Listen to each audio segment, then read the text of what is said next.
Мен мектепті бітіретін жылы Хамит деген жігітке қатты ғашық болғанмын, деп сөзін бастады келесі бір кейіпкерім. Құдай-ау, тыңдап отырсам естімеген елде көп деген осы екен. Айтуынша өзінің бұрынғы абысыны екеуі күндес сияқты көрінді. Негізі абысындар арасында бірін-бірі күндеу бұрыннан бар. Бірінің сыртынан бірі өсек айту да бар. Бірін-бірі көре алмай, бет тырнап, шаға жыртысқандар да болған. Абысындардың әсіресе бір шаңырақтың астында тұрып, ана өлеңдегідей тату-тәтті болуы осы күні кемде-кем. Олардың болмашы нәрсеге тартысып, қырқысып жататындары өтірік емес. Алайда сіз екі абысындының бір төсекте таласқанын көріп едіңіз. 5 жыл бұрын. Әлгі айтқан Хамит менен 3 жасқа үлкен. Осыдан біраз жыл бұрын орталықтан үй алып, көшіп кеткен жігіт. Сол үшін ол басқа мектепте оқыды. Мен өзіміздің Абай атындағы орта мектепте қала бердім. Бұл менің 8-ші сынып оқитын кезім еді. Бірге ойнап жүріп, мен өзім осы жігітке басқаша қарайтынмын. Ол кезде махаббат дегенді қайдан білемін? Бірақ Хамиттің үйі көшіп кеткенде еңіреп жылағаным бар. «Әй, Гүшән, саған кім дейді?» деп мамам жетіп келді. Бетімді басып отырғанмын, тісім ауырды деп алдай салдым. Біздің тұратын жер қала емес, екі кештің ортасында стоматолог табыла қойсын ба? Үйге жүр, тісіңе анальгин басып берейін, деген анам мені қолымнан жетектей жөнелді. Осылайша аузымды тарс жұмып, дәрінің дәміне лоқсып, үйде жаттым. Ал Хамиттің үйінің жүгін тиеген ескі КамАЗ ыңырсып кете барды. Осылайша мен қатты жақсы көретін жігіт басқа жаққа көшіп кетіп, мен қала бердім. Тісің қандай, қызым, ауырғаны басылды ма? Басылмаса әкең ауданға барады, деп ертесіне тәтті ұйқымнан анам оятты. Жақсы мам, ауырғаны басылды, деп ұйқылы ояу ақтала бастадым. Сонда аузымды ашып әрі-бері қараған анам айналып толғанып, бетімнен сүйіп, жұмысына кете барды. Жаздың ыстығы жеткенде ауыл сыртындағы бала біткеннің бәрі кішкентай өзенге шомыламыз. Оны өзен деуге келмейді, суы тізеден келетін арық дегенім дұрыс болар. Көрші оғылан қыздар балалар күн ұзақ су шашып, сонда ойнаймыз. Осылайша Хамитті сағынып жүріп, 9-шы сыныпқа аяқ бастым. Сол жігіт жайлы айтар болсам, шешесінің аты Мұниса. Башқұрт қызы болатын. Күйеуі өзіміздің таза қазақтың баласы. Ресейде оқып жүріп танысқан дейтін. Олардың Ғабит, Хамит, Айзел деген 3 баласы болды. Хамит ортаншы баласы еді, арадан күндер өте берді. Естуімше сол мектептегі қыздардың бәрі Хамитке ғашық дейтін. Негізі ол кез келген қызды ғашық қылатындай сымбатты жігіт еді. Тіпті сол мектептің қыздарын қызғанған жігіттері ұрып соққан деп те естіп, жылап алғанмын. Сол жылғы қыс айы еді. Есік алдында тұрсам, бұрынғы үйінен бірдеңе алуға Хамит келді. Содан екеуміз шүйіркелесіп сөйлесіп кеттік. Сонда мен 9-шы сыныпта оқып жүрмін. Ол 11-ші бітіруші сынып еді. Папа, мама, бәрі жақсы ма деп сұрады жақын тұрған үстелге отыра кетіп. «Иә, жақсы, өзіңіз қалайсыз?» деп жалпақтап жатырмын. «Жақсы, шүкір, 6 айда әп-әдемі қыз болып өсіп қалыпсың, Шәнеке» дейді. «Рахмет, рахмет сізге» деп тамағым құрғап қалды. Мына үйдің сарайында чемоданым қалып еді, соны алуға келсем, құлып тұр. Қоңырау соқсам, кешке барамыз дейді. Саған нөмірімді қалдырайын, келсе айтшы. Маған сұрашына инструменттерім керек еді дейді. Құдай менің тас төбемнен берді ғой деп, телефонымды шығарып нөмірін жазып алдым. Міне, тап осы күннен бастап, мен оны аңдып отыратынды шығардым. WhatsApp-ына қараймын, өсиете отырса, мен де отыра қаламын. Сондағы ойым ол маған бірдеңе жазса деп үміттенемін. Алайда мені жас көреме, ол маған ештеңе жазбайтын. Өзім жазуға тағы да ұяламын. Сөйтіп жүргенде жаңа жыл келді. Барлық жерді әппақ қар басып салды. Үй алдының қарын тазалап жүрсем, жолдан өтіп бара жатқан Хамиттің даусы шығып, жалт қарадым. «Шәнеке, қалайсың?» деп қарап тұр. «Жақсы» деп шүйіркелесе кеттік. Папам мен мамамды, онан брачкам, мен сіңлімді сұрады. Онан келіп, қолымнан күрегімді алып, қар күрек көмектескен болды. Екеуміз үйден шығатын жолақта үлкен жолға жеткенше әп-сәтте тазалап тастадық. Сонда менің: «Хамит аға, сізде менің WhatsApp'ым бар ғой, неге жазбайсыз? Деп сұрауға батылым жетті. Иә. Сенің менде нөмірің болу керек деген ағам қалтасынан телефонын шығарып, мені іздей бастады. Онан бір кезде таптым, иә міне, бар екен. Жанел көрші деп сақтаппын, деп телефонын көрсетті. Сақтап қойған соң жазып тұрыңызшы, деп қойып қалдым.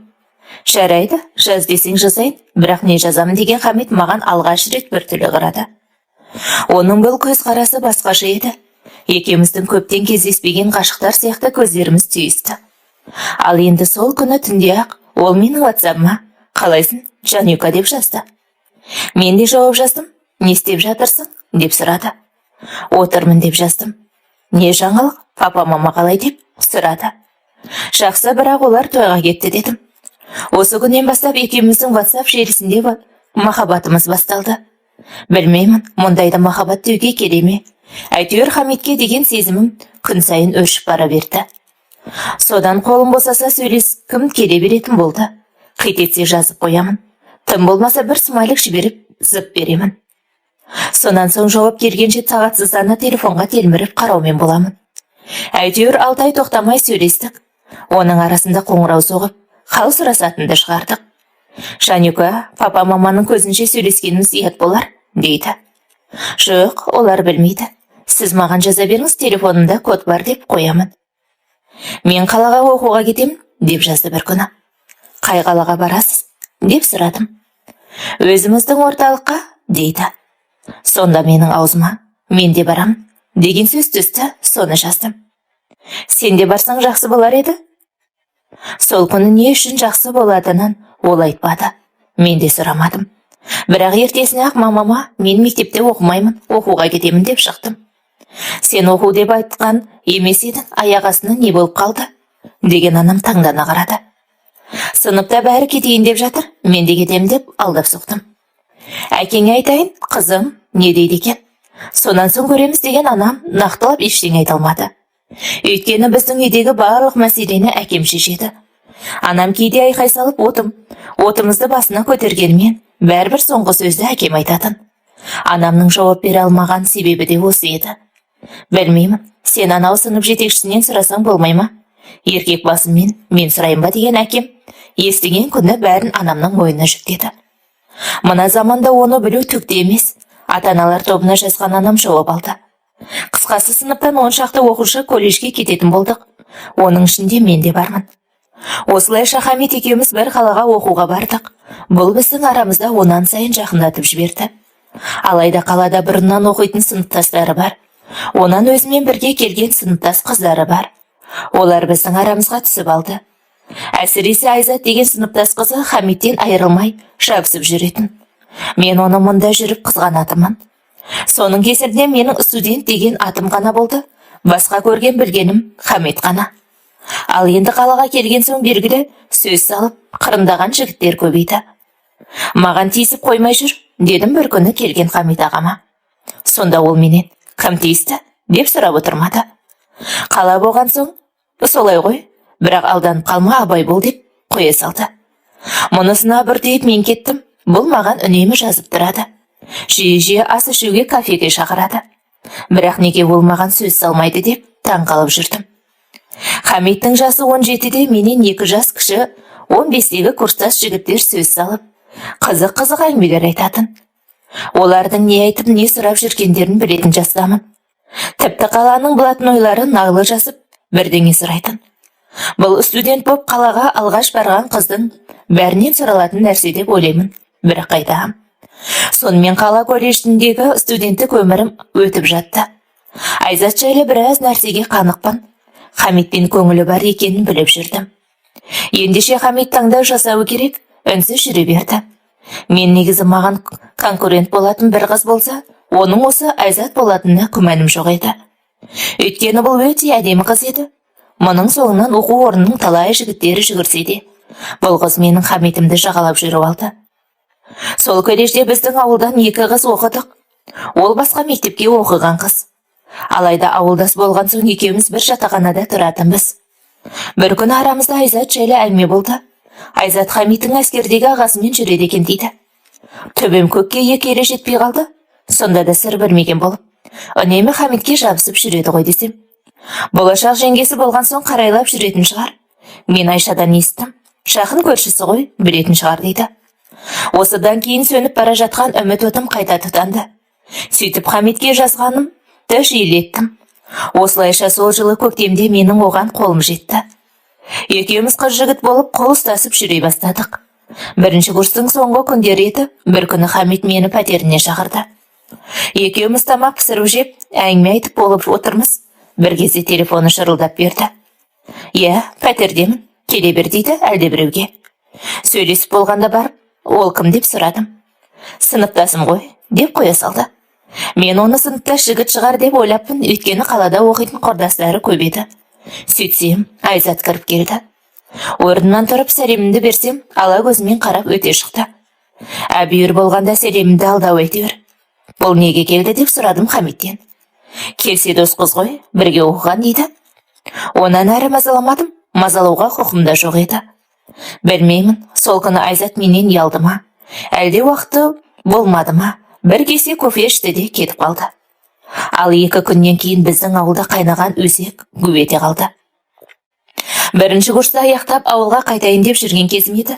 Анам қоңырау соқты, телефонды көтергеннен: «Әй, сен қыз бөтен еркектің пәтерінде не қып жүрсің? Есің дұрыс па сенің?» деп сарлап қоя берді. Біразға дейін ақталып әрек болдым. 2 еліңе ие болмасаң, әкең екеумізді тірідей көмесің. Оқуым біткеннен үйге қайт, сенімен жеке сөйлесемін деген анам бұлқан талған боп тұтқаны тастай салды. Әрине, анам маған ұрсатындай бар еді. Өйткені мен әлі 15 жастамын, алданып қалама деп қорықса керек. Осыдан кейін бұл өсектің Айзаттан келгенін түсіндім. Ол жайлы айтар болсам, былайша өсекпен ісі жоқ қыз сияқты. Ал көркіне сөзім жоқ, әдемінің әдемісі еді. Осыған шықты әлде бір жігіт алып қашса екен деп іштей тілеп жүрдім. Осылайша ауылға қайтамыз деп жүргенде Хамитке бардым. Бірге кетеміз деп WhatsApp-ма өзі жазған. Автобекетте тамақ ішіп отырғанда өзінен сұрадым. Мен қайдан білейін, оны кім айтқанын дейді. Айзат көрді ғой, сол айтқан шығар десем. Айзаттан ондай өсек шықпайды, ол өте жақсы қыз дейді. Бастысы арамызда ештеңе болмаған өзің білесің ғой. Егер мамаң бірдеңе десе, мен дайымын деп қоя салды. Осы сөзден кейін мен сорлы терең тұңғиыққа кіріп кеттім. Өйткені ойланып отырмын, Хамиттің мен дайымын дегені несі деймін. Оның құпиясын өзінен сұрауға тағы да ұялдым. Себебі сол жерде менің миыма төсек қатынасы жайлы ойлар келді. Мүмкін төсектес болдың десе, мен саған үйленуге дайымын дегені шығар деп үміттеніп қоямын. Осылайша үмітімді үкілеп жүріп, студенттік бір жылым өте шығып, ауылға қайттық. Есіктен кіргеннен сұрақтың астына алған анам айқайға басып ұрсып берді. Аяғымнан шымшып тұрып, басыма әңгір таяқ ойнатты. «Еркекпен де квартирада қаласың ба, мейсіз ау» дейді. «Қалғаным жоқ, мам» деймін. «Қалғансың, алдамай-ақ қой мені». «Әй, сен қыз, мен өзің амансың ба?» дейді бетін шымшып. Әрі-бері айттым, бәрібір анам маған сенбеді соңында. «Ертерек сол Хамитке құртайын сені» деп дүңк етті. Әбүйір болғанда үйде екеуміз ғана едік. Әкем мүлдем білмейтін болып шықты. Алайда осы күннен бастап анам мен Хамиттің мамасының сөйлесуі жиіледі. Олар бұрында көрші отырып құрбылар болған. Жастары да шамалас болатын. Осыдан кейін Хамит екеуміздің арамыз жақындай түсті. Екеуінің жұптары жазылмайды, үнемі қол ұстасып бірге жүреді. Және де бір пәтерде кездесіп тұрады деп айтыпты, дейді Хамит маған. Оны кім айтқанын сұрасам, білмеймін дейді. Қысқасы, ол маған сөзі салған жоқ. Мен де ештеңе деген емеспін. Сонда да біз екеуміз қыз бен жігіт боп жүре бастадық. Арадан көп өтпей құшақтасып отыратын болдық. Несін жасырайын, арасында сүйісетінді шығардық. Мұның бәрі қалаға оқуға барғанда болған жағдай. Ал бірер күннен кейін Ғабит әскерден келді. Осыдан кейін Айзаттан құтылғандай болдым. Өйткені жиі-жиі қалаға келген Ғабит пен Айзаттың құшақтасып жүргендерін талай көрдім. Осылайша Хамит маған қалып, бақтан басым айнала бастады. «Маған ұнайсың, екеуміз үйленеміз» дейді. Қарсы емеспін, сізде ұнайсыз деп еркелей түсемін. Ол менің шашымнан сипап, ернімнен сүйеді, кеудеме қолын жүгіртеді. Онысы маған ұнайды, мұндайда қуанбағанда қайтейін. 3-4 жылдан болған, жақсы көремін. Бір күні курстағы біраз қыз жігіт тауға кеттік. Сондағы әйгілі қорыққа барамыз дегенбіз. Содан күн ұзақ қыдырып, кеш келдік. Хамиттің пәтеріне түстім, көрген көзім шықсын. Айзат екеуі ғана отыр. Шай емес, құшақтасып отыр. Түсінбей қалдым, деп сасқанымнан. Ол менің сыныптасым әрі болашақ жеңешем. Түсінбейтін несі бар дейді. Жеңешем болса, иығына қолыңды салып құшақтап отырасың ба, деп сұрадым. Біз сыныптас достармыз, дейді. Сорлы басыма осыдан кейінде ешқандай жамандық келмепті. Ол кезде жамандық дегенді де білмеймін. Көзге шөп салу деген не өзі. Менің бар арманым осы Хамитке тұрмысқа шығып, бақытты болу ғана. Қайтейін, мен оны қатты жақсы көрем ғой. Мен сорлы онан кейінде ол екеуін бірнеше рет көрдім. Сырттай қарасаң олар қол ұстасқан махаббаттар сияқты. Мүмкін Хамитті жақсы көргенім үшін маған солай көрінетін шығар. Сөйтіп жүргенде әйтеуір бір күні Айзаттан құтылдым. Себебі бір курс оқыған Айзатты Ғабит алып қашып, біздің ауылда дүбірлеген той болды. Ал арадан көп өтпей менің Хамитім әскерге кетті. Екеуміз телефонда сөйлесіп тұрдық. Бір күні ант қабылдаймыз дегеніне оқуымнан сұранып барсам, Айзат жеңешесі жүр. Бір күн бұрын жетіп барыпты. Осыдан кейін менің айналамда әйтеуір бір түсініксіз жағдайдың болып жатқанын аңғардым. Отбасымыз тиіп тұр, арамыз 2-ақ сағаттық жол. Келсе несі бар, жеңгем ғой, дейді Хамит. Қашан келіп үлгерді екен деп таң қалдым. Мынаның үйіндегілерде ұят жоқ екен ғой, сірә. Жаңа түскен келінді қайнысының соңынан жалғыз жіберем екен. Олардың мұнысын кім қалай түсінеді білмеймін. Шынымен де жақын жердегі әскери бөлімше болған соң келген шығар деп қос қоя салдым. Дегенмен баласының ант қабылдауына әке-шеше бармай, бай вақтада жүрген жеңгесінің жалғыз барғаны қызық екен. Сонда оның келін боп түскеніне 2 ай болған кезі. Бірақ Хамиттің салтанатты ант қабылдауынан кейін Айзат ауылға қайтып, мен қалдым. Хамит екеуміз бөтен қаланы кешке дейін қыдырдық. Сонан соң бұл мені шығарып салды. Уақыт деген бір орында тұрмайды, кеше кеткендей болған жігітім аман есен әскерден оралды. Осы аралықта мен оған 5 рет барсам, 3 рет өзі келіп кетті. Әрине ауылға емес, орталық қалаға келді. Қызым, мына заманда колледж дипломы деген түк емес. Тып-тыныш жүріп, оқуыңды бітір. Келесі жылы жоғарыға түсіремін, дейді анашым. Ал менің оқығым жоқ. Ойымның бәрінде Хамитке тұрмысқа шықсам деймін. Сонан басқаны көзім көрмей қойса қайтейін. Әйтпесе туған жеңгесі екеуінің арасында құпия бірдеңесі барын біліп ақ жүрдім. Ал енді көп өтпей мен де арманыма жеттім. Жасым 18-ге толғанда Хамит алып қашты. Жас кеттің деген анам басында бұлқан-талқан болғанымен тез суып, тез басылды. Әкем де бір жылап алғаны болмаса, ол да үндемеді. Бұрынғы көршілеріміз жаман адамдар емес десе керек. Содан бақытты болыңдар деп тойымызға келіп кетті. Әрі қарай бақытты күндерім басталды. Жаздық демалыс еді. Ата енемнің қолында 2 ай тұрып, қалаға кеттік. Өйткені екеуміздің де оқуымыз бар. Мұның сорақысы сол, Айзаттың да соңғы курсы бар еді. Бас-басыңа пәтер қайда деп үшеумізде бір пәтерге тықты. Міне, осы күннен бастап менің басыма қара бұлт үйіріліп шыға келді. Таңертең тұрып үшеумізде оқуға кетеміз. Менікі колледж, олардікі универ болатын. Сонда ол екеуі бөлек кетеді, мен жалғыз кетемін. Себебі бақытымыз басқа-басқа.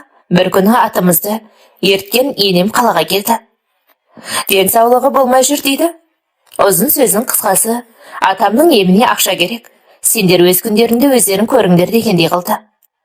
Осы жақын маңнан жұмыс табылса істеймін деп сыбырладым күйеуіме. Мен де істеймін. Әке-шешемізге салмақ салмайық деп қоштай жөнелді. Осылайша мен кафеге даяшы болдым. Ол темір жолға түнгі ауысымға жұмысшы болып орналасты. Сонан соң арамызда бір түрлі түсініксіз жағдайлар басталды.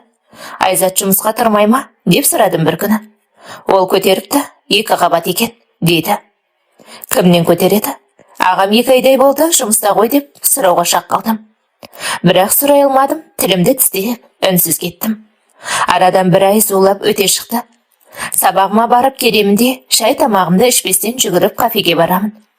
Ол жерде тегін тамақ береді, түнгі 12-ге дейін жұмыс. Өздері развозка жасайды. Ал Айзаттың жатқаны жатқан болды. Әрине, оның қылығы маған ұнамады. Қампиып шыққан қарны жоқ қой, жұмысқа тұрса болмаймы деп күйеуімнен сұрадым. Нең бар, өзі біледі, дейді. Рас қой, Айзатта нем бар менің. Ағамыз айлығынан жіберіп тұрғанын айтқан. Бірақ мұндай да болады. кеше үйленсе де қатынына келмей жүре беретін еркек бола ма? Мұндайда тұрмысқа шығып түсініп жүрген кезім еді. Білмеймін, қайдан қате жібердім. Көз алдымда Айзат менің байымды иеленіп бара жатты. Тіпті бір күні кең төсектеп, осында жата салып едім, дейді. Бұл біздің бөлмеде, біздің төсекте жатқанын көргенімде айтқан сөзі. Әбүйір болғанда Хамит жоқ еді, жалғыз өзі жатыр. Бірақ менің төсегімде жатыр. Құдай-ау, мына Айзатты түк түсінсем бұйырмасын. Есі дұрыс қатын қайнысы мен келіннің төсегіне барып, шартылай жалаңаш ұйықтай ма? Сол күні көзін уқалап тұрып кете барды. Сен өзің бір ауыз сөз айт. Біздің бөлмеге екінші рет кірмесін дедім Хамитке. Болды, түймедей де түйедей қылмаш осы, деп қоя салды. Мұндайда не айтайын, бір түйіп алып тоңқылдап бердім. Сөйтсем, оған ашулануға болмайды, ішіндегі балаға зиян екен. Өзі 2 жылда әрең көтерді білесің ғой, дейді байсымағым. Сол өзі кімнен көтерді екен, деп тыңқ еттім. Сандырақтамай тыныш жат, деп ескертті. Осыдан кейін менің үнім өшті, өйткені үшеумізге де 1 жыл қалды ғой. Ауылға барғанда бәрі бітеді деп ойладым. Алайда тағы да бір күні түнде келіп екеуінің шай ішіп отырған үстерінен түстім. Сен жұмысқа бармадың ба? Деп сұрадым. Басым ауырып сұранып келдім, дейді. Оның мұнысы 3-ші рет, өліп талып мен жұмыстан келсем, екеуі сүтпен шай ішіп отырады. Мұндайда ішін қылп етпей ме? Әйтеуір араларында бірдеңе бар сияқты. Әрине, жамандыққа Айзатты қисам да байымды қимадым. Туған ағасының қатынымен төсектес болатын ақымақ емес шығар. Сөйтіп жүріп мен де көтердім. Кімнен десеңіз, некелі байым Хамиттен көтердім. Алайда осыдан кейін ол мен кімнің байы екенін түсінбей қалдым. Балалы болған соң қаладан кетіп, ата-енемнің қолында қалдым. Сөйтіп 2 келін бір шаңырақта тұрып жаттық. Үлкен ауыл болса да 4 күніме барып келіп жүріп, күндерім өте берді. Онан қалса баланың қамы үйдің күйтік-күйтігі дегендей, жаңадан келген боп түскенде сыр жүгіріп жүре береді екенсің. Оның үстіне Хамит менің жақсы көретін жігітім, оның қасында өзімді бақытты санайтынмын. Алайда осы бақыт дегенім көпке бармады. Жоғарыда айтқанымдай менің басымнан түсініксіз жайттар өте бастады. Өйткені кішкентай мазасыз балам бар. Күні-ұзақ жылайды, сонымен арпалысып қатты шаршаймын. Ал түнде көзім ілініп кетіп ояна қалсам, Хамитім орнында жоқ боп шығады. Бұл қалай сонда? Деп таңғалатынмын. Мүмкін мен сіздерге ойымды жеткізе алмаған шығармын. Қалай дегенде де таңертең ұйқымнан оянғанда ол жоқ боп шығатын. Әйтеуір 3-4 рет сондай жағдай болды. Төсегімде жоқ болса қайда жүр деймін. Қоңырау соқсам, жұмысқа кетіп қалдым дейді. Сонда қашан жұмысқа кетіп жүрсің деп сұрадым бір күні. Мен завтра ішпей ерте кетемін, дейді. Бұл әлгі таңғы асыңды кім береді деп сұрағанда алған жауабым. Мұнан кейін мені оятшы, жұмысыңа өзім шығарып саламын деп бұртидым. Сен баламен түн жарыдан ауғанша отырасың, мен сені сол үшін оятпаймын дейді. Рас, менің балам өте мазасыз болды. Кейде таң ағарғанша ұйықтата алмай әуре болып отырамын. Тіпті бесікке сүйеніп ұйықтап қалған кездерімде болады. Құдай маған тобық бере көр, мына үйдің қандай сиқыры бар. Түс көріп жүргенде күйдемін. Өңім бе, әлде басқа ма?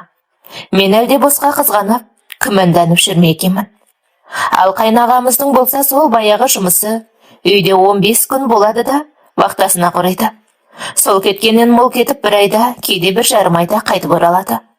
Сонда менің қызғанышыма анау шеткі бөлмеде жалғыз жататын Айзат себепші. Және оның 2 қабатын деп жүріп, түсік тастадым деген қисынсыз сөзі бар.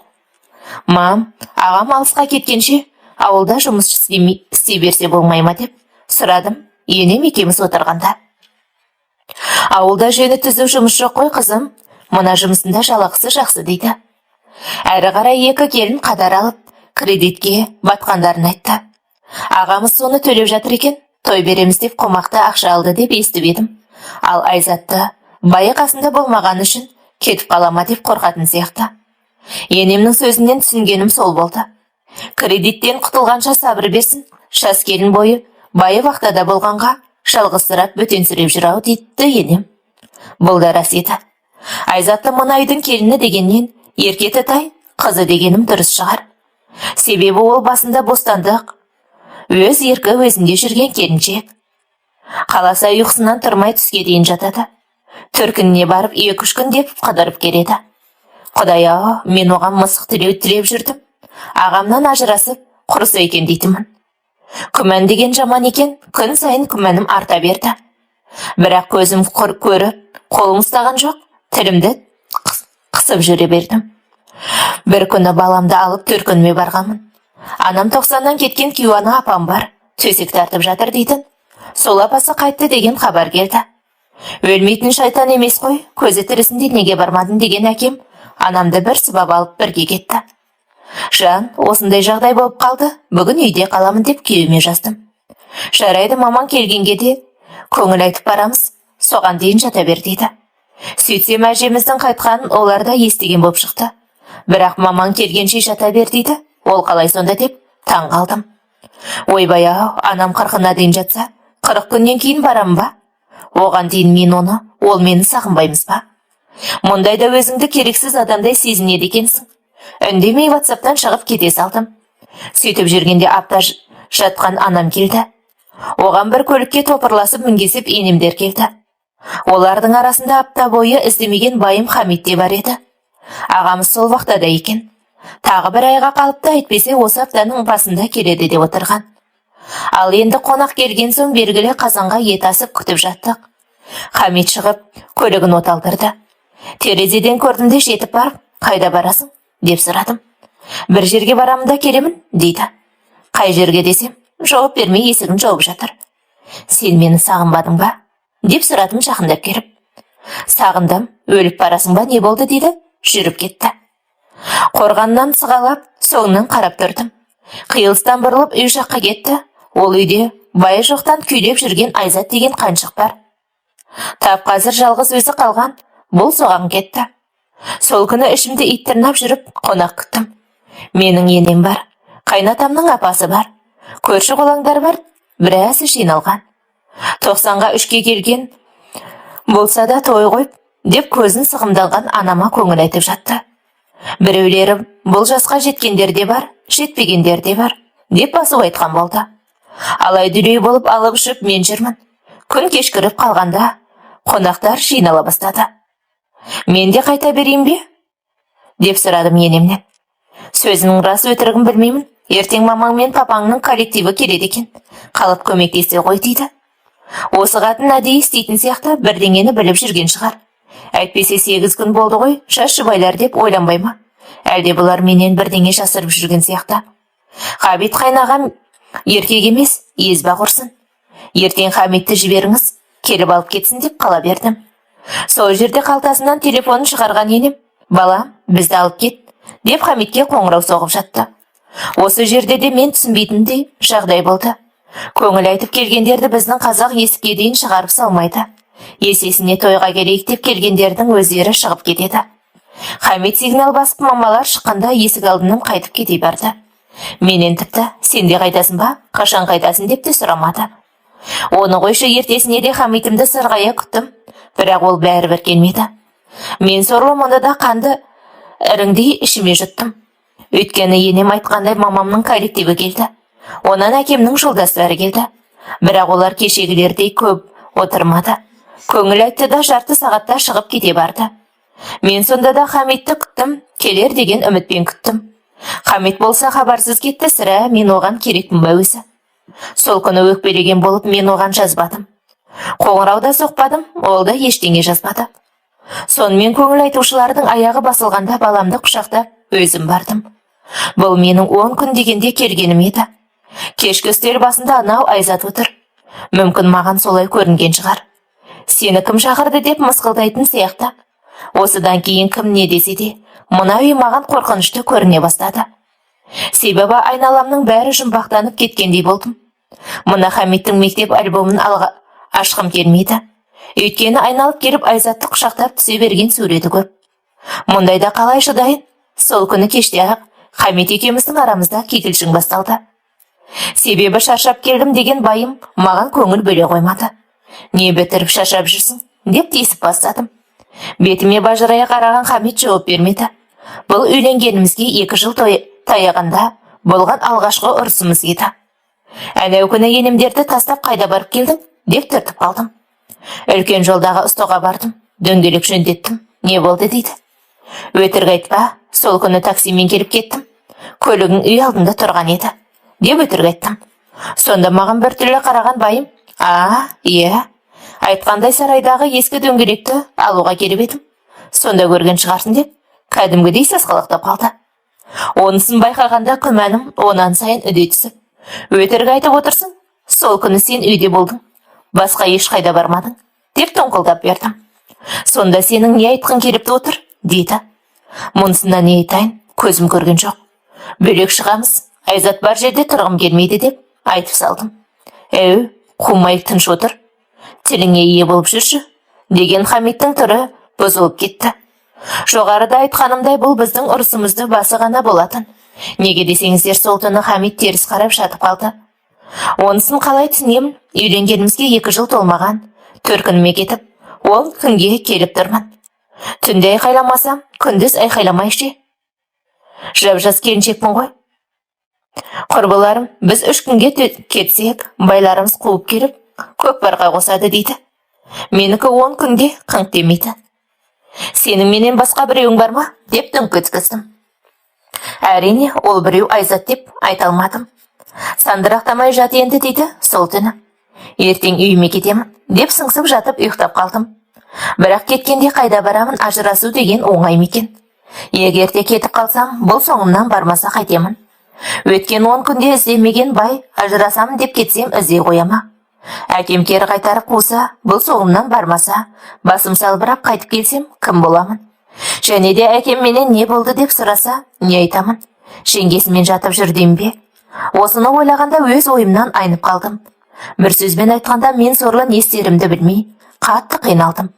Алайда қызғанышым басыла қоймады. Мен келген соң төркініне кеткен Айзаттың соңынан барып, келіп жүргендей көрінетін. Шыдамның да шегі бар, бір күні тағы да соңына кетті. Көлігімен барып Айзатты алып келді. Мені әкелмеп едің ғой, оны неге келесің деп сұрадым. Үй алыс қой, не болды сонша дейді. Менің де үйім алыс, сонда да баланы құшақтап өзім келдім деп қасарыстым. Шынымен де мұның қылығын адам түсіне алмайды. Сыныптасым дейді, жеңгем дейді, әйтеуір Айзат деп өліп отырады. Мұнысын енемде атамда білетін сияқты. Дегенмен келінімен баласын жамандыққа кім қисын? Ештеңе білмегендей болып жүрген сияқты. Мен бөлек шығамын, дедім енеме. Міне жаңалық деген енем сөзді қалжыңға бұрып әкетті. Рас мам, мен бөлек шығамын, деп қайталадым. Не жетпей жүр, саған біреу бірдеңе деді ме? Дейді. Білмеймін, бөлек тұрғым келеді, деп орнымнан тұрып, бөлмеме кіріп кеттім. Мүмкін мына жерде не үйтпеген, неге бүйтпеген дейтін ақылшылар табылар.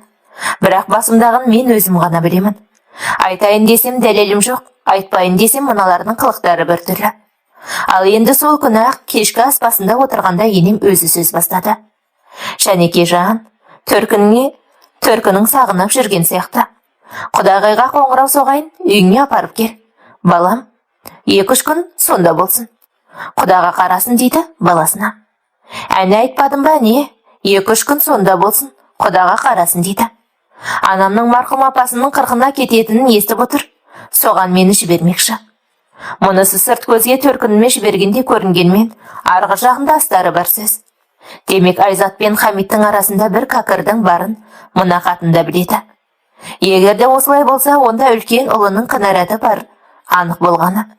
Әйтпесе есі дұрыс ана бір баласын бақтаға жіберіп, екінші баласына жағдай жасай ма? Осы күні жеңгеммен жатып жүрмін, қайынмен қылығым бар, тіпті қайнағам қырындап жүр деп, жазатын келіншектер әлеуметтік желіде өріп жүр.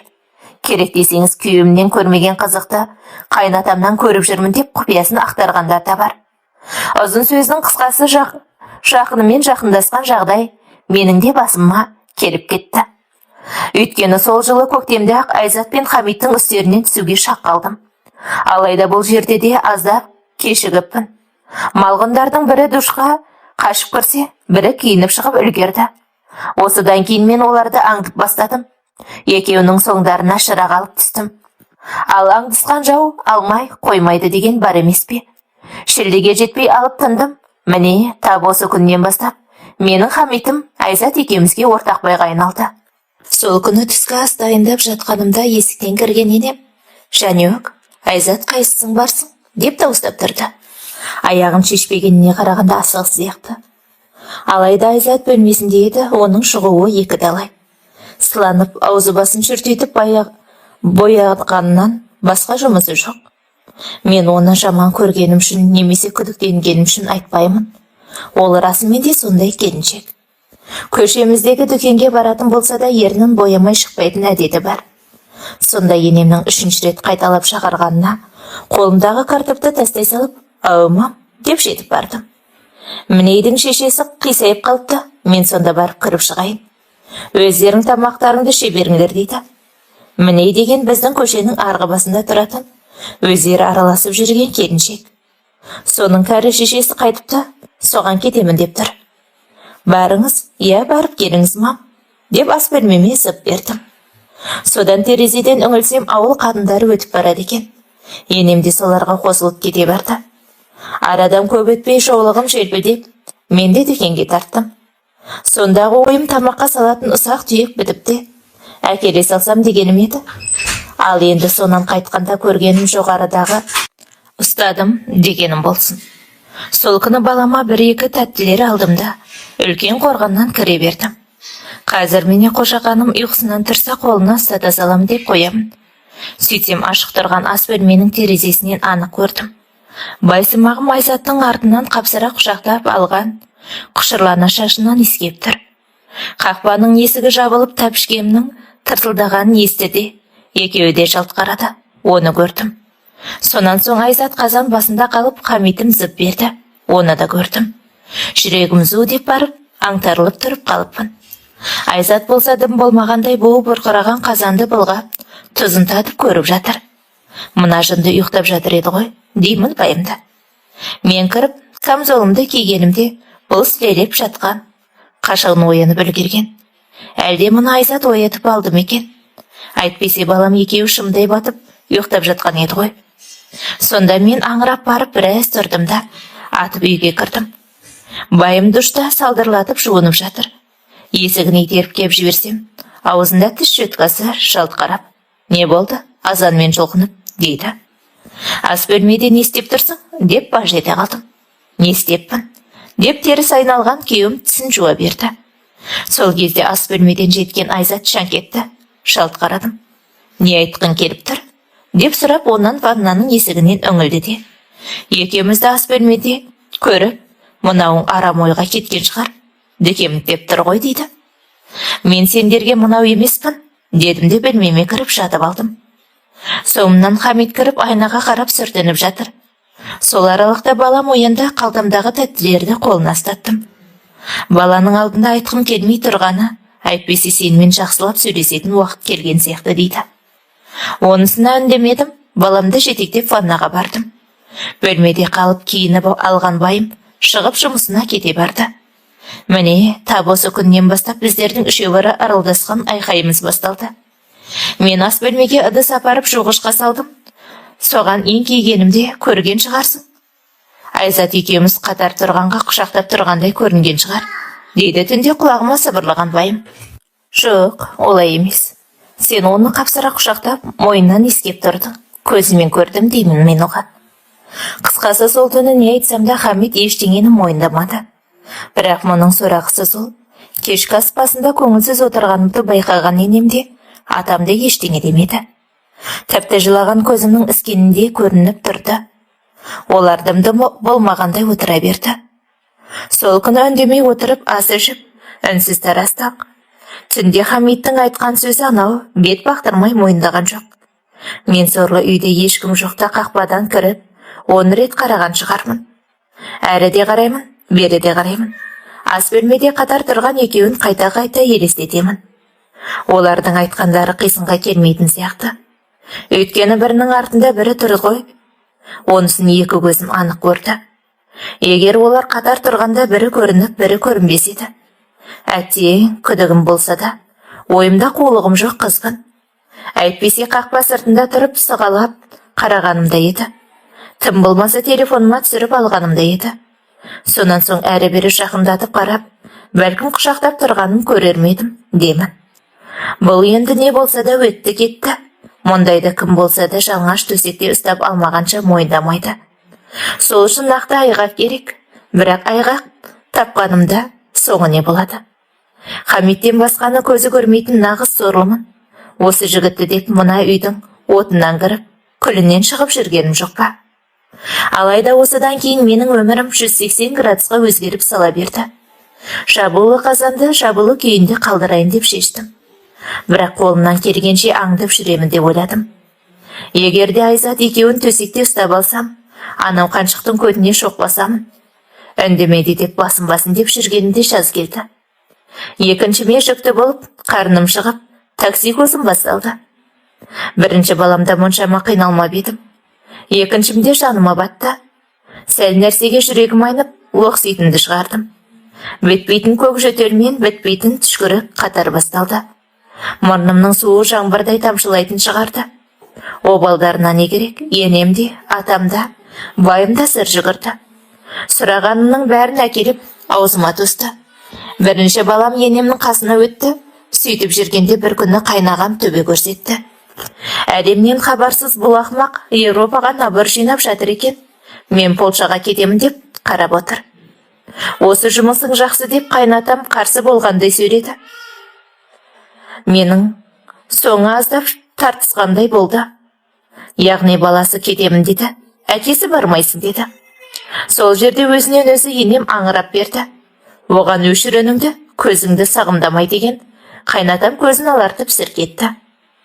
Бетіне орамал басқан енем тұрып, бөлмесіне кіріп, қарасын батырды. Осыдан ақ мына қатынның бірдеңесі барын түсіндім. Бұл үйде қандай да бір жасырын жұмбақ бар. Құпия бар екені анық. Оны мына қайнатам да білмейтін сияқты. Ол жұмбақтың жауабы маған қана аян шығар. Сонан соң енеме де, Айзатқа да, қайнағама да, байыма да бергілі. Меніңше мына отырған сымбатты да сүйкімді метис жігіттің айғыры шаппайды. Ол кім десеңіздер айтайын. Ол менің Ғабит атты туған қайнағам. Жүре берсең көре бересің деген осы шығар. Жасы 25-ке келген, жап-жас жігіттің жортуға қауқары жоқ болғаны ма? Сонда қалай? Мен сорлы мына қатынмен байымды бөлісіп жүруіміз керек пе? Айттым ғой, ол менен әдемі. Ол сондай әдемі келіншек. Оған қоса тәп-тәтті тілімен қиыла қарайтын көздері бар. Жымия тартатын езуі бар. Білемін, бұған барған еркек ешқашан кері қайтпайды. Мұның сыңғырлаған күлкісімен тәтті қылығы кез келген жігітті баурап алады. Сондай қатынға байымды беріп қойып, өзім қарап отырайын ба? Жоқ, бұлай болмайды. Қайтсем де мен мұны атама айту керекпін. Әттең, қазақша тәрбиелі өстім. Қайнатам түгілі қайнағамен сөйлесуге еламын. Бірақ қашанғы қан жұтып шыдап жүремін. Айтамын деген соң айтамын деймін де, тағы да ойланамын. Рас-ау, немді айтамын. Өткендегі екеуінің ас бөлмедегісін айтамын ба құрысын? Жалпы оны қалай айтамын? Екеуінің құшақтасып тұрғандарын көрдім десемше. Ойлана беріп басым қатты. Осыдан болар токсикозыма терең депрессия қосылып, мұрттай ұшырды. Бір айда ине жұтқан мысықтай болдым да қалдым. Екі бетімнің әрі кетті, бойымнан әрім кетті. Шілденің соңында мұрттай ұшып, тоңқалақ асып құладым. Келген жедел жәрдем қолтығымнан демеп алды да кетті. Олар мені ауылдан асырып, ауданға апарды. Ертесіне ақшаулықтары желпілдеп, анам мен енем жетті. Көз көрген таныс білістің бәрі қоңырау соғып, көңіл сұрады. Хамит демалыс күндері жанымда болып кетті. Сонда менен қал сұрамаған Айзат қана қалды. Мына қаншықтың байыммен жатып алып, жанымда ұртқанын қарашы деймін. Өзі білініп, өзі өкпелеп жүрген сыңайлы. Бұлайша айтқанда бір екеуміз туған абысындармыз. Хамитті қызыл жасылға қызығатын еркек дейін, мынаған не жоқ. Еркекте ес болмайды дейді, еркек бергеннің бұтына басын тығатын итке тең. Бірақ мына қатын ұялу керек қой. Ол мұның туған қайнысы, мен туған келінімін. Болса болыпты сыныптас, оқса оқыпты бір сыныпта. Сондай еркекпен төсектес бола ма? Етай, ет менікі. Туған ағасының қатынын періп жүрген менің байымдікі тіпті де жиіркенішті тірлік. Ал енді ауданға барған соң белгілеп үйрегің деді. Содан қол аяғыңда ісік бар деді. Түшкіргенмен мұрнынан су аққанын аллергия деп берді. Осылайша ем добын жасап қарап жатты. Апта өткенде енімді ерткен атам келді. Керек жарағының бәрін әкеліп бер, кешке қайтамыз деген атам енемді дүкенге жіберді. Атамның айтқаны бұйрық. Түфлейін тықылдатқан енем әлде бір медбикеден жақын маңдағы дүкенді сұрап тайып тұрды. Маман құраштармен сөйлесіпті. Олар алып кетесіңдер ме, әлде жата берсін бе деп сұрапты. Мамаң жата берсін депті. Енді тағы да 2 апта жатасың қызым, дейді атам. Онан, бала күніңде бүйрегің ауыратын беді деп сұрады. Жоқ, ауырған емес, дедім. Врачтар сондай деп айтыпты, дейді. Жүрегім келіп аузыма тығылды, негізі аяқ қолымда аздаған ісік бары рас. Бірақ бірінші баламда да болған бұл. Енемнің қалдырамын дегені күдік үстіне күдік жамады. Мен қалмаймын, сіздермен қайтамын дедім. Жоқ қызым, жатып емделіп ал. Денсаулығыңды күт, үйге алаңдама, Айзат пен енең бар деп, атам сөзін шорт кесті. Атамның сөзі біздің үйде бір ауыз ғана. Бұл кісі 2 рет сөйлемейді, 1 рет айтады бітті. Бірақ ағам жайлы сұрағаныма көсіле сөйледі. Сол бала тұздың адамы боп барады. Бұрын бақта деп қоймай қақсап, кетіп тынып еді. Енді ЕС дегенді шығарды. Евро одаққа барып, дальнобойщик боламын дейді. Естуінше біраз жастар кетіп жатқан көрінеді. Соған барсаң бара ғой деп жауабымды бердім дейді. Шеңешем ше деп жалт қарадым. Білмеймін қызым, келінді алып кет десем, өзім барып шайғасып алайын, сонан соң әкетерім дейді. Ол да дұрыс қой, әуелі өзі барып орнығып алсын, сосын әкетер, көреміз, дейді.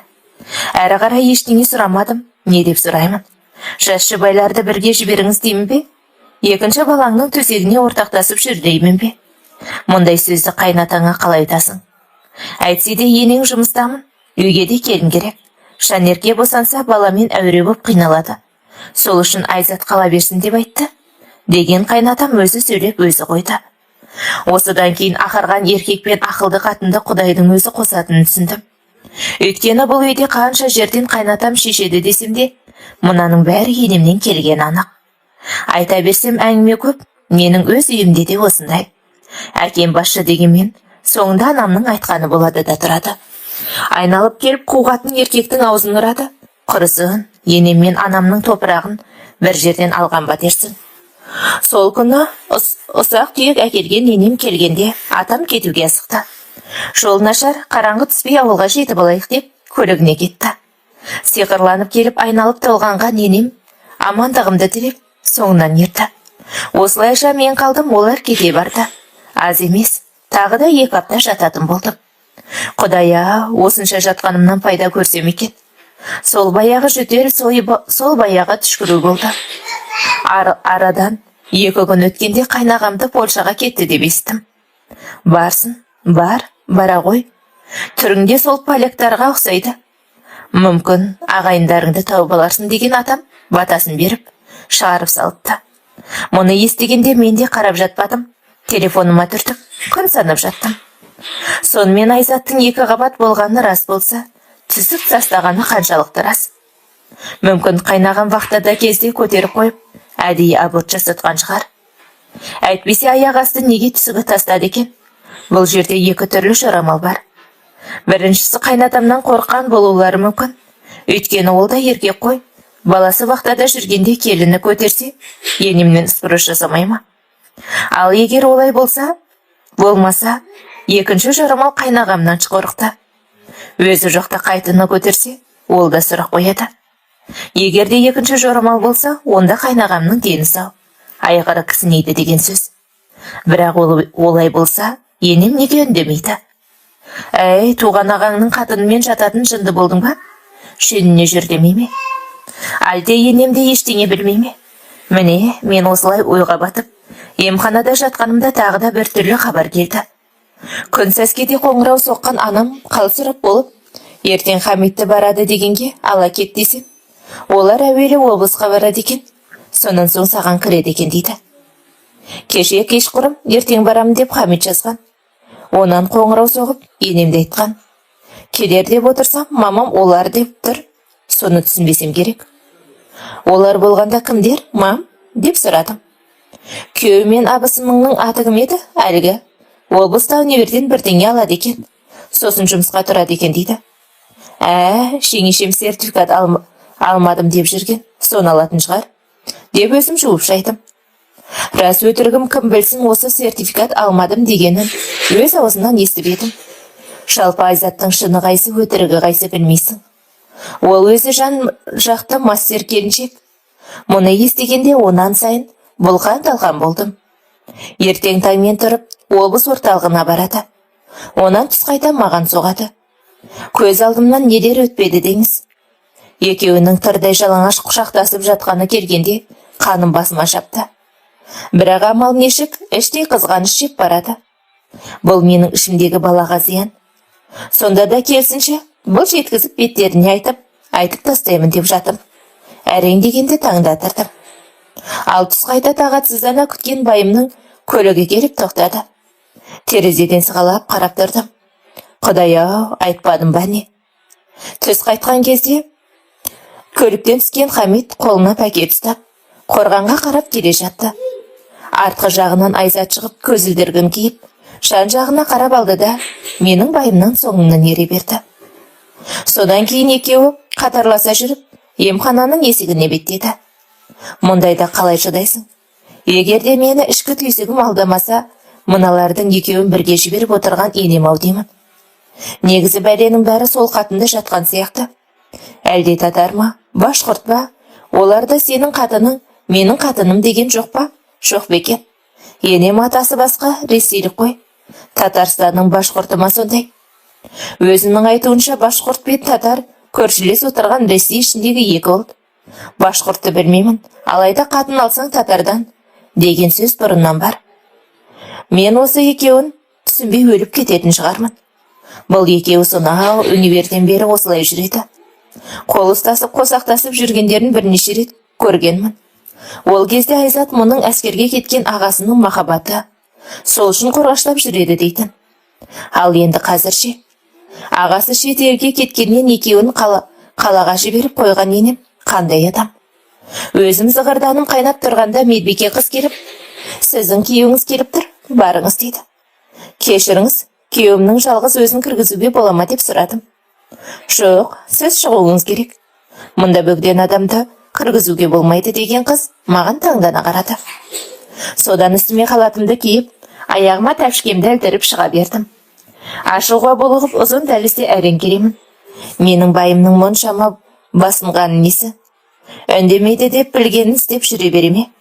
Шынымды айтсам, мына байдың басқа қатынға барғанына көзімді жұмар едім. Алайда туған жеңгесімен әмпей-шәмпей болғаны қатты батады екен. Еркектің аты еркек, айналып келіп қазығын табар дейсің. Бірақ бұл бір үйдің қазығын айналып жүр ғой, ақымақ. Қалың қалай, денсаулығың жақсы ма деп сұрады байым. Жақсымын деп жауап бергенімше болмады. Қалайсың, Шанерке, тым әбіржіп кетіпсің деген жеңешем сөзге қосылды. Тап осы сөзі маған мысқылдағандай дейді. Құдды бір обалың жоқ, осы жерде азып тозып жата бер дегендей түсіндім. Алайда жауап беремін дегенімше болмады. Қыз қайда деген байым көлік жаққа қарады. Ұйықтап жатыр деген Айзат қалтасынан телефонын шығарып, бетін сипап, теріс қарады. Сонда ғана көлікте қайын сіңлімде барын түсіндім. 8-ші сынып оқитын қыз ғой, оның көзінше мыналар арамдыққа бармаған шығар деп су сепкендей басылдым. Алып ұшқан жүрегім орнына түскендей болды. Осылайша денсаулығымды сұраған екеуі көп тұрмады. Жолдың нашар екенін айтып кете барды. Қолыма берген пакетті көтеріп ішке кірдім. Сөйтіп доктор айтқан 2 аптаны емханада өткіздім. Ал байым мен Айзат жеңешем мына жақта не боп жатқанын бір құдай білсін. Әрине, әрі қарай күтім басталды. Онан толғақ тартып, тағы да емханаға кеттім. Осы күннің бәрінде жарым көңілім алаңдаумен жүрдім. Әсте бар ғой, менің енемде бір әңгіме бар сияқты. Мұндайда жаман болады екенсің, өзімді мына үйге керек еместей сезіне бастадым. Анау қайнағасы Мақтың кеткені қашан? 5 ай өтті. Қарасын көрсетпей жоғалды. Оның өлі тірісін дастархан басында атам сөз қылғанда ғана білетінмін. Бүгін басқа компанияға жұмысқа тұрыпты, шеке трак алыпты. Оның жалақысы жоғары екен, дейді бір күні. Трак деген не екен деп сұрадым атамнан. Бұл кісіге бұрын соңды сұрақ қойып көрмеген едім. Оған да үйрене бастадым. Трак деген ұзын жүк тасымалдайтын көлік. Бізде оны фура десе, Еуропада трак дейді екен, дейді атам. Сонда ағамыз Еуропадан келмей ме, деп сұрадым. Білмесем қызым, келінді алып кет десем, мұнда пәтер мәселесі қиын деп айтты, дейді. Мұндайды көргендеріңіз бар ма? Жаңа үйленген жігіт қатынын тастап кетіп отыра ма? Өзімен бірге алып кетсе болмай ма? Менің оған миым жетпейді екен. Осылайша күмәнді күндерім өте берді. Екінші баламды босанып, үйге келгенмін. Қырқыннан шығарамыз деп жүрдік. Бір күні төркініне кеткен Айзаттан хабар келді. Асқазаны қатты ауырып жатыр екен. Қалаға емханаға апару керек депті. Оған кім апарады дейсің? Тағы да сол менің байым жүгірді. Мұның өзі соңғы күндері біртүрлі боп жүргенін аңғарып едім. Көңіл күйі болмай, әлденеге алаңдайтын сияқты. Кеттік балам, деп енем, екеуі өрі түрегелді. Бір бәле боп қалып, ұятқа қаларымыз дейді. Әйтпесек докторға апарамын десе өзінің үйінде де көлік бар ғой. Ағасында да інісінде де көлік бар. Солар тұрып менің енем мен байым кеткені түсініксіз. Сол күйіне енемнің өзі шыққан соң, мен де үндемегенмін. Мұндайда жамандықта ойламайсың. Алайда күн кешкіргенде енемнің өзі кірді, байым жоқ. Хамит қайда? Деп сұрадым енемнен. Жеңешесін емханаға алып кетті деп қарады тұр. Келіннің асқазаны ауыратыны бар ма екен? Деп сұраған атам сөзге араласты. Бірін ауырған, ауырмаған білмеймін. Әйтеуір асқазаным деп бүк түсіп жатып қалыпты дейді. Сол күні түнде кіммен кеттің? Екеуін қанамай жеңешемнің мамасы барды ма деп жазып Хамиттен біраз нәрсе сұрадым. Ол кісі жұмыстан шыға алмайды деген байым әрі қарай WhatsAppқа қарамай қойды. Онан сонда қайдасың? Кімдер барды? Деп сұрадым, жауап болмады. Ал мына жақта безек қақан енем атамның алдында қордай жұрғалады. Өйткені ертесіне тұрып, шай басына жеткен атам енемді сұрақтың астына алды. Бөлмемнің есігі ашық еді, бәрін тыңдап отырдым. Өзінің үйінде екі көлік бар емес пе? Аға інілері бар. Жетім емес қой. Мына баланы жұмыстан қалдырып соншама, деген адам ашулы еді. Қой, құдағидан ниет болады. Ол да біздің келініміз, деген енем зуылдап берді. Келін дейсің ау, сен. Өзінің келін сияқы да жоқ қой. Ал ол мына үйдің қонағына көбірек ұқсайды. Балаң қағып анда жүр, бұл мұнда қағаңдап жүр. Ертелік пәтер тапса алып кетсе екен, деді адам. Сабыр, ойбай, сабыр де. Еркек басымен ондай сөз айтпашы деген енем келіп менің бөлмемнің есігін жауып кетті. Әрі қарай өзара күбірлесіп бастады. Мен бәрібір тыңдап отырдым. Асқазаны дейсің бе? Ол өзі екі қабат болмасын, деп дауыс көтерді атам. Табы осы сөзін менің де ойымда жүрген. Менде де асқазаныма әлде көтеріп қойды ма деген күдік болған еді. Атам соны айтты. Сандын ақтамай отыршы, ел жұрттан ұят құрсын, деп енем сөзді бұрып әкетті. Сонда да тағы да бірдеңелерді айтып, тоңқылдаған атам телефонын алып баласын жағдай сұрады. Арғы жақтан алу десе керек. Сен бала келінді не қылдың? Шататын болса жатқыз, болмаса алып қайт деп бұйыра сөйледі. Оның не айтқанын білмеймін. Бүгін үйге қайтатын бол. Ертең жұмысың ашық. Бастығым маған звондап сұрап жатыр деп қоя салды.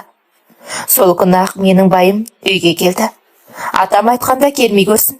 Алайда біз үшеуміздің арамыз ушығып бара берді. Өйткені байым маған көңіл бөлгенді қойды. Екінші баладан кейін біздің арамыз тіпті де суып кетті. Баланы қырқынан шығарсам да селқос қарады.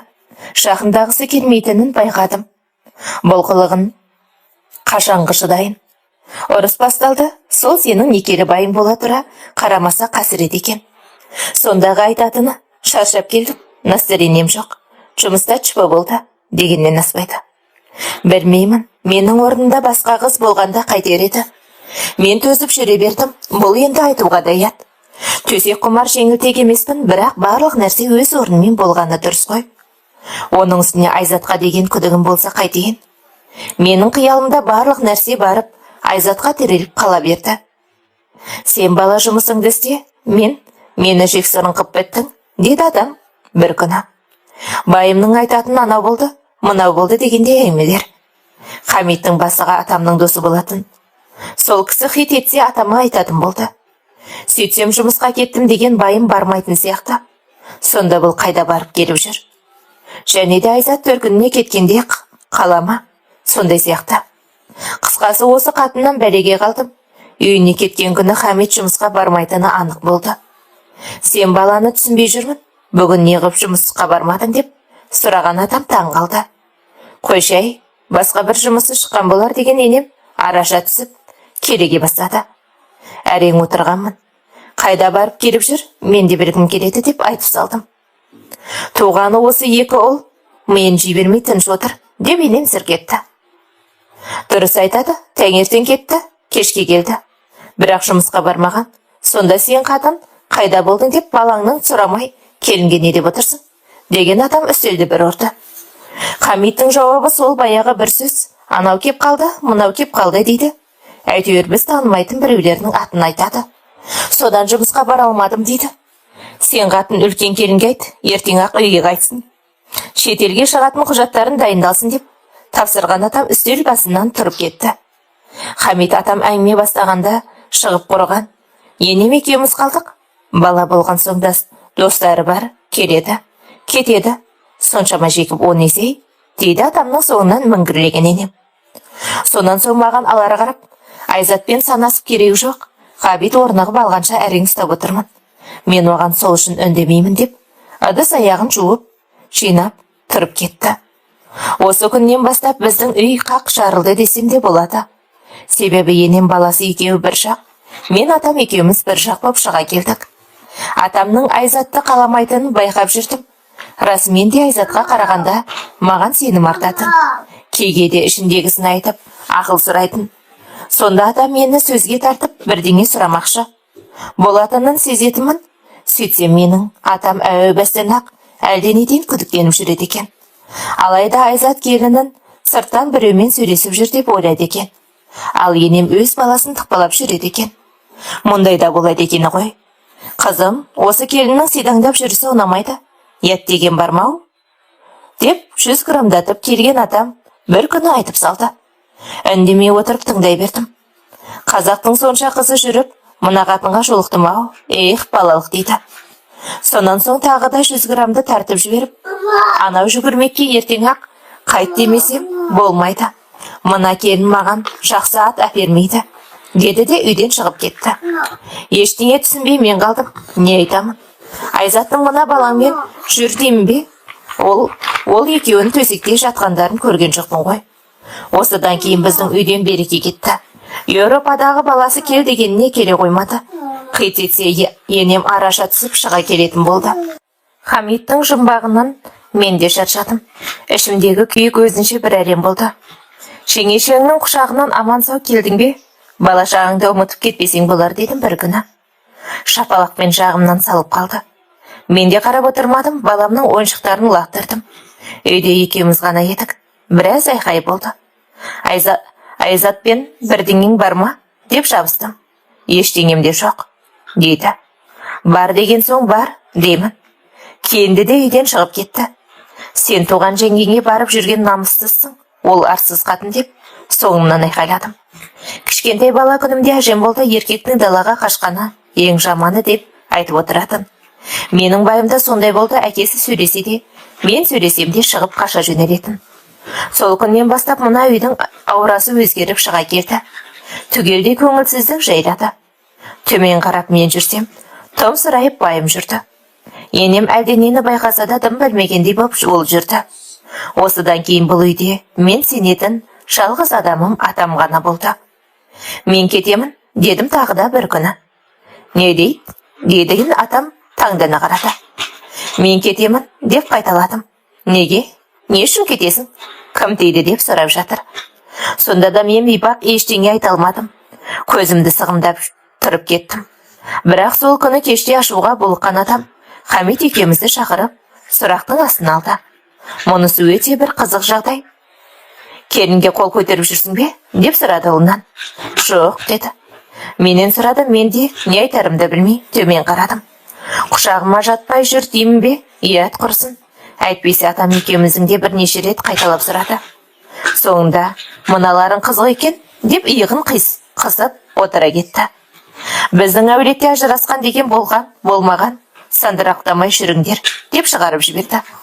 Алайда біздің арамызда сол түніде ештеңе болмады. Ол тіпті теріс қарап жатып алды. Ал енді біздің арамызда қандай да бір сұмдықтың болып жатқан сезген адам ертесіне мені оңаша шақырып: «Қызым, сені мына Айзат түрткілеп жүрген болмасын. Егер солай болса, шыныңды айта бер. Мен осы келіннің жауабын бергім келеді» деп сұрады. Бірақ қайдан, соңына қарай сол Айзатқа атамның да күші жетпеді. Бұл енді беріде болған асқазаным деп қалаға кеткен Айзаттың бала алдырып келгенін естігеннен кейінгі әңгіме еді. Соңғы күндері атамның қас қабағына қараған енем менің соңыма шырақ ұстап түсіп алды. Екеуміз оңаша қалғанда үрпие қарап сөзге тартқысы келгендей болып жүрген. Бір күні оның да сәті түсті. Мұндайда не айтарыңды білмейді екесің. Өткен жылға байым құшақтап тұрғанын көргенім болмаса, басқа ештеңе жоқ қой. Егерде оны айтсам, біреудің отбасын бұзып жіберсем, қалай болады? Және де ол өзінің туған абысының болса, не шара? Мына ауылда өсек қу ете қалса, ол барып қайнағамның құлағына жетсе. Еркек дегенде еш жоқ. Қызғаныш деген қызыл құрт көзіне үймелеп келіп, қатынын өлтіріп тастаса не болады? Оның соңы кім көрді, кім айтты десе, мен немді айтамын. Бұл деген біле білгенге өте қиын нәрсе екен. Хамитпен арамыз суып кетті, көңілім қалып барады. Үйіме кеткім келеді дедім. Отбасы болған соң ондай болып тұрады ғой. Ұрмаса, соқпаса шыдау керексің деген енем өз басынан өткен өмірін айтып бастады. Құдай-ау, еркек дегенде еркелетуің керек, алдауың керек, дегеніне көнуің керек дей келе, еркек деген ит сияқты жылы жерде жатқысы келеді деп қойып қалды. Сонда қалай мам деп таң қалдым. Білесің ғой, Құдай берген 3 балам бар. Олардың тату-тәтті болғандарын қалаймын дейді. Осы сөздің астарын түсінгендей болдым. Бұл әлгі білгеніңді ешкімге айтпа дегенге ұқсайды. Бірақ онан маған не пайда? Ол менімен төсектер табыспаса, жаным күнім деп еркелетпесе. Ұятта болса айтайын, 1 айға жетті десем өтірік емес. Теріс қарап ұйықтап қалады. 1 жылдары қатты ғашық болған едім. Қазір соның шұрнағы да қалмағандай. Дегенмен ажырасу дегенде оңай емес. Көзімді тарс жұмып кетіп қалатын қақаңдаған қыз емеспін. Мен бейбақта ұят болады деген түсінік бар. Тәрбием солай. Амалсыз іштен тынып жүріп 3 ай өтті. Құшағымдағы балам 6 айлық болды. Ажырасамыз деп өзім бастадым. Неге? Не жетпей жүр дейді. Әрине, төсек жетпейді деп айта алмаймын. Көңіл білмейсің деп міңгірледім. Мұнан артық қандай көңіл керек дейді? Білмеймін. Әйтеуір маған бірдеңе жетпейді деп қоя салдым. Есің дұрыс емес шығар деп теріс айналып жатып қалды. Қайтейін, сол кезде өзімен не керек екенін де білмей жүрдім. Осылайша менің өмірім түсініксіз бір сарынға ауысты. Ештеңе қызық емес. 2 балам ғана алданышым болды. Өйткені ертеңгі күнім не боларын білмей басым қатты. Анда-санда төркініме барғанда анашым емпілдеп шығады. Оған да ештеңе айта алмадым. Дейін десем, көзім көрмеді. Демейін десем, көкейімде күдік бар. Бұл деген өте қиын жағдай еді. Көрші келіншек бар еді. Оның да 1 баласы бар. Жақын сырласым сол ғана, жасырмаймын. Екеуміз отырып алып өсек соғамыз. Бір күні абайсыздас болар, біздің отбасымыз жайлы айтып қалды. Ғабит қайнағаңның әкесі бөлек екен ғой, деп қарап отыр. Кәдімгідей шошып кеттім. Иә, рас, біздің мама солай деп айтып отырады дейді. Мама деп отырғаны енесі екенін білемін. Бәсе, солай болса солай шығар, деп таң қалып жүрдім. Бірақ оны кімнен сұраймын деп қоямын. Не болса да мына үйде бір жұмбақ бар екен анық. Ал енді арадан көп өтпей, енем тоңқылдап бастады. Не жетпей жүр осы сен екеуіңе, дейді. Бұл Хамит екеуміздің арамызда болған айқайдан кейінгі жағдай. Екеуің не үшін ұрсасыңдар, не жетпейді айтшы деп тағы да сұрады. Хамиттің басқа біреу бар деп айтып салдым. Оны қайдан шығардың? Деген енем жақындай берді. Оны мен шығармадым. Ол мұна қазір ғана шығып кеткен Айзат деп айтып салдым. Ойбай, келінжат, аузыңа ие бол деп ішегін тартты. Енді қоймаса ие болмаймын, атам айтам деп жатып алдым. Осыдан кейін енем жалына бастады. Көзіңмен көрмеген болсаң айтпа, кінә деген бар, дейді. Көзіммен көрмесем де білемін, керек десеңіз көріп те қойғамын деп теріс қарап жатырмын. Мұндайда ене деген баласын шақырып сөйлеспей ме? Менікінде ол жоқ. Басы салбырап ойланып қалды. Алайда осыдан кейін ол екеуі ашықтан ашық жүрмейтін болды. Қалай айтайын, ашықтан ашық дегенім бұрынғыдай көлікке мінгесіп кетпейтін болды. Негізінде хит етсе екеуін бірге жұмсап жүрген енем болатын. Тұңғышым үйде болмаған соң Хамитімді ертіп жіберемін. Келіншек жалғыз жүрмесін дегенім еді, деп отыр бір күні. Әрине, туған қайнысы жеңешесін апарып келіп жүрсе, оған кім қарсы? Қарсы болмайын десем, байымның оны құшақтап тұрғанын көрдім ғой, көзімен көрдім. Қайнаған қазанға қарап Айзат тұрды. Хамит ту сыртынан құшақтап, мойнынан сүйіп тұрды. Онан бұрында студент кезімде біраз нәрсе көріп ем. Тіпті бір-бірінің мойындарына қолдарын салып жүргендерін де көріп ем. Ендігі мен көрмеген нәрсе тек төсектері ғана. Егерде ертерек тосқалы болмасам, оны да көретін сияқтымын. Дегенмен адамның айтқаны емес, Алланың қалауы болады екен. Төсекте көргім келмесе де арадан 2 ай өтер өтпес, оны да көрдім. Атам мен енем қызды ертіп тойға кеткен. Хамит қуырылған картоп пен етті алып сменге кетті. Ұйқыға жатар алдында атам қоңырау соғып, Хамитті сұрады да қойды. Мен сорлы оған. Жұмыста ата. Хамит жұмысына кетті. Тамағым түйіп алып кетті, деп жалпақтап жатырмын. Жарайды қызым, деді де қоя салды. Мен сорлы сонда атамның не үшін сұрағанын да білмеймін.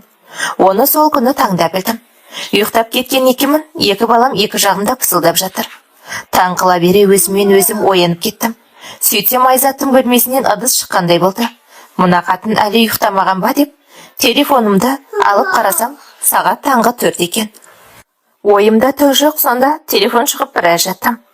Әлгі бір түрлі дыбыс тағы да шыққандай болды.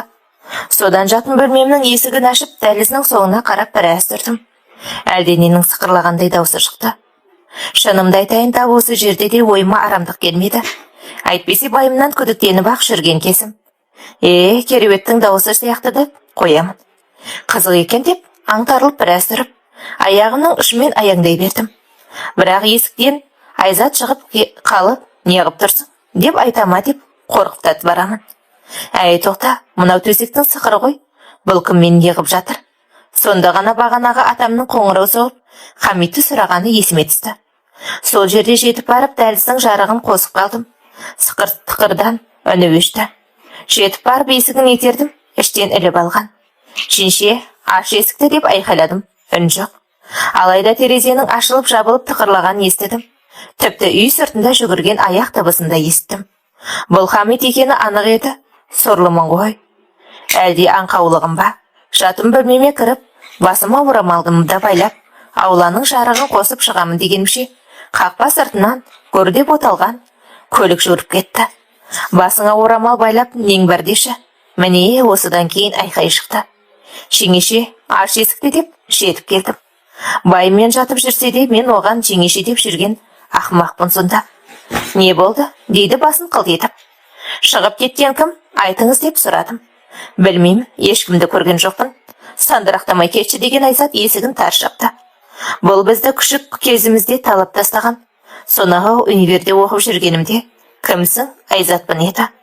Бәріміз осы қызға қарап бой түзегеніміз рас. Мұның соңында универдің мұғалімдеріне дейін жүрді деп естігем. Бір сөзбен айтқанда бұл біз үшін кумир еді. Сорлы қатынның көтінде жүздеген еркек жүрсе де, бұл келіп қатыны бар қайнысына беріп жүр. Ертең атам айтамын деп есігін бір ұрып кеттім. Сонда бар ғой, өзім онан қорғамын, білмеймін неге. Бір үйде тұрсақ та осы қатынның менен мысы басым. Бұл өзі көп сөйлемейді, анда-санда тығырықтап тұрып, ананы-мынаны сұрағанда жауап таппай қалатыным бар. Рас, кәдімгідей аузыма сөз түспей қалады. Әйтпесе біз екеуміз бір үйдің келіндеріміз. Құдая, мен 20-ға енді толдым ғой. Бұл қатыннан 40-тан кеткен енемде қорқатындай көрінеді. Сол үшін үндемейтін сияқты болады да тұрады. Әлде бұл қатын енемнің де бірдеңесін білем екен. Мүмкін қайнағамның кемшілігі бар шығар. Мына үйде Айзат қаймығатын бір адам болса, ол біздің атамыз ғана. Ол кісіден енемде қорқады, бірақ обалына не керек? Анда-санда ашу келгенде енемді тықсырып алғаны болмаса, атамызда өз сөзі, өз аузындағы адам. Ешкімге артық сөйлемейді, ауыр сөзі жоқ дейін. Мына бүгін түндегі жағдайда біздің қорғанның алдына Өзіміздің көліктен басқаның көлігі келіп тұрмайды. Өйткені бұл үлкен қала емес. Көлігіңді аулаға қойып кіре салатын.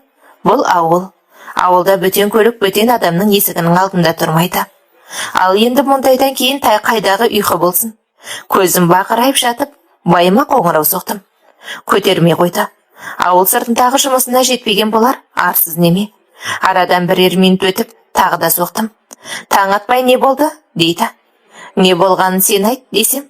Айтатын болсаң айт болмаса сандырақтамай жатып ұйықта. Өзім қалғып мүлкіп әрең отырмын, дейді. Ертең папа келсін, сөйлесеміз деп тастай салдым. Осыдан кейін байым тым-тырыс болды. Әкеме не айтамын деп, миым ашып қалған шығар. Бірақ есіктен қарап шақырып алған Айзат аузы көпіріп сыбырлап, біраз жерге барды. Тыңдап отырсаң шынымен де өзің еласың.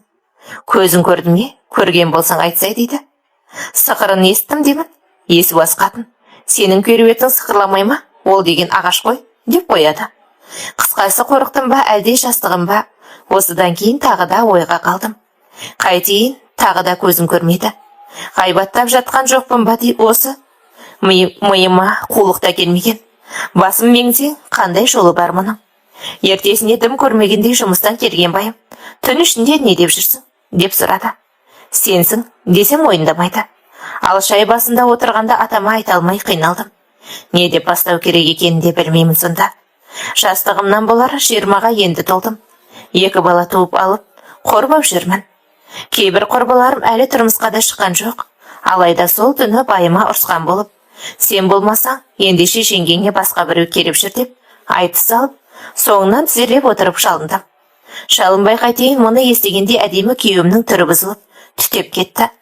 Мұндайда айтқаныңа өкінеді екенсің. Құрысын, бәлесінен аулақ деймін. Білмеймін, сол күні рас өтірігін кім білсін. Байымдың білмейтіндей күйге түсіп, көңілсіз жатып қалды. Бірақ аузына құм қойғанда ештеңе сұрамады. Мұндайда кім, қашан, қалай болды, қайдан шығып кетті дегендей сұрақтар болуға тиіс қой. Айтқандай, мен оны енеме де айттым. Бірақ түн ішінде терезе алдынан біреу өтіп барып, көлігімен жүріп кетті деп айттым. Басында не дейді деп шошып алғанымен, соңын өзі жуып шайды.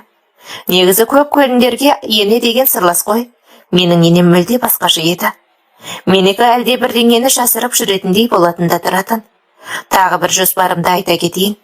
Тараздық қыз-келіншектер деген чат бар. Біраз қатын-қалаш сонда отырамыз. Сол жерде бір келіншек күйеуін қалай ұстап алғанын жазған. Өзін танымаймын, бәрі фейк. Менің де миыма сондай жоспар келді. Естеріңізде болар, ескі телефондар бар. Оларда да дыбыс жазатын диктофоннан басқа түк жоқ. Өзін қуаттағышқа қойып, бір рет толтырсаң апта тұрады. Сондай телефон алып қосып қойып та жүрдім. Онымнан ештеңе шықпады. 2 баламның шулағанынан басқа түк жазбайды. Дегенмен айтарымды айтып алып, өз байымды өзім жұбатып, біраз күн әуре болдым. Соған қарағанда бөтен еркек деп те ойланамын. Бұл менің арманым еді.